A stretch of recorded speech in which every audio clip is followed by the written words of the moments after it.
Assalamualaikum warahmatullahi wabarakatuh. Selamat pagi anak-anak. Hari ini kita akan mempelajari tentang perkembangbiakan vegetatif tumbuhan. Perkembangbiakan vegetatif tumbuhan adalah cara tumbuhan menghasilkan individu baru tanpa melalui perkawinan atau aseksual. Pada perkembangbiakan ini tidak ada proses peleburan sel kelamin jantan maupun betina.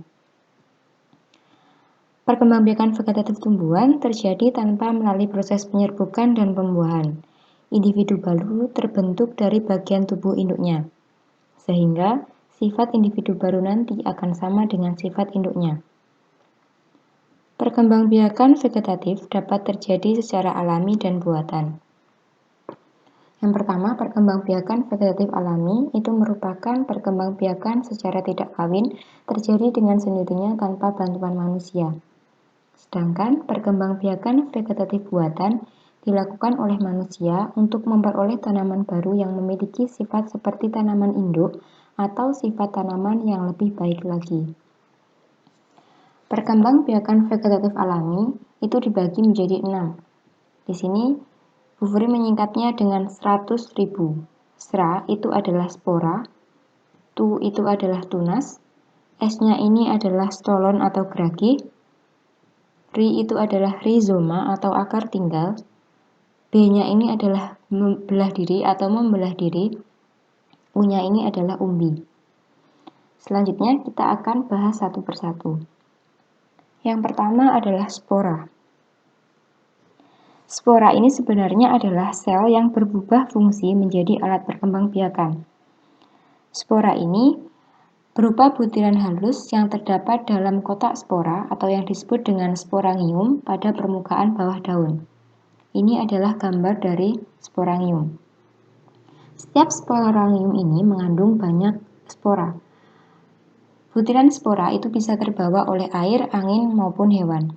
Jika spora nanti jatuh pada tempat yang sesuai, maka akan tumbuh menjadi individu yang baru. Contoh tumbuhan yang berkembang biak dengan spora itu adalah jamur, lumut, dan paku-pakuan. Yang kedua adalah tunas. Pernahkah kalian melihat pohon pisang di lingkungan sekitar tempat tinggal kalian? Nah, coba perhatikan pada gambar tersebut, kira-kira tumbuhan pisang itu berkembang biak menggunakan apa? Nah, tumbuhan pisang itu berkembang biak menggunakan tunas. Di sini tunas itu ada dua, ada tunas batang dan tunas adventif. Tunas pohon pisang itu tumbuh dari pangkal batang induknya. Tunas muda menjadi tumbuhan baru dan tumbuh di sekitar induknya sehingga membentuk rumpun. Tunas ini tidak tergantung pada induknya. Meskipun nanti induknya itu ditebang, tunas akan tetap tumbuh. Contoh lain selain pohon pisang itu ada bambu, nanas, dan palem. Selanjutnya adalah tunas adventif. Tunas adventif adalah tunas yang tumbuh tidak di ujung batang dan ketiak daun. Tunas ini tumbuh di bagian tumbuhan yang biasanya tidak beruas. Selain di tepi daun, tunas adventif itu juga dapat tumbuh pada akar tumbuhan. Contoh tumbuhan yang berkembang biak dengan tunas adventif itu adalah cocor bebek dan begonia. Sementara itu, tumbuhan yang memiliki tunas adventif pada akar, contohnya adalah sukun dan buah kesemak. Yang ketiga adalah stolon atau geragi.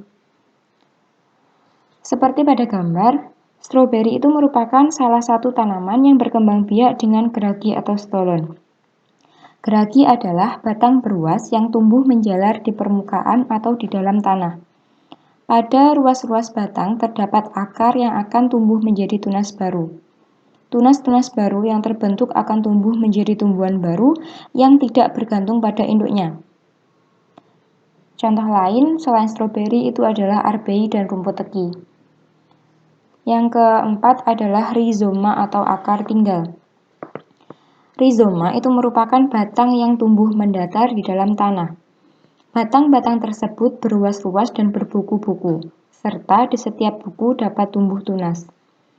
Tunas-tunas pada akar tinggal jika sudah cukup tua dapat bertunas lagi dan akan terus berlangsung. Apabila kita memotong salah satu ruasnya, kemudian ditanam, maka akan tumbuh menjadi individu yang baru.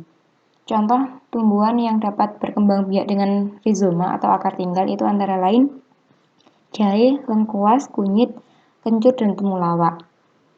Selanjutnya adalah membelah diri. Membelah diri itu merupakan salah satu contoh perkembangbiakan vegetatif alami. Di sini ada gambar ganggang hijau. Merupakan salah satu contoh tumbuhan yang berkembang biak dengan membelah diri. Tumbuhan tersebut akan membagi tubuhnya menjadi dua bagian yang sama secara langsung. Sel anaknya ada yang secara langsung memisahkan diri dari induknya, ada juga yang tetap menempel pada tubuh induknya sehingga nanti membentuk kelompok. Dan yang terakhir adalah umbi. Umbi itu dibedakan menjadi 3, ada umbi akar, umbi batang, dan umbi lapis. Umbi akar itu merupakan akar yang berkembang menjadi besar dan berisi cadangan makanan. Contohnya adalah wortel dan singkong. Kemudian yang kedua adalah umbi batang.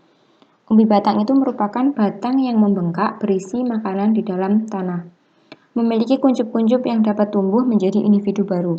Contohnya yang berkembang biak dengan umbi batang itu adalah ubi jalar, kentang. Dan yang terakhir adalah umbi lapis. Umbi lapis itu merupakan umbi yang terbentuk dari lapisan-lapisan daun berdaging dan kuncup. Kuncup tersebut dapat tumbuh menjadi individu baru. Contohnya adalah bawang merah, bawang putih, bawang bombay, dan lain-lain. Nah, selanjutnya kita bahas soal yang ada di LKS pembelajaran yang ketiga.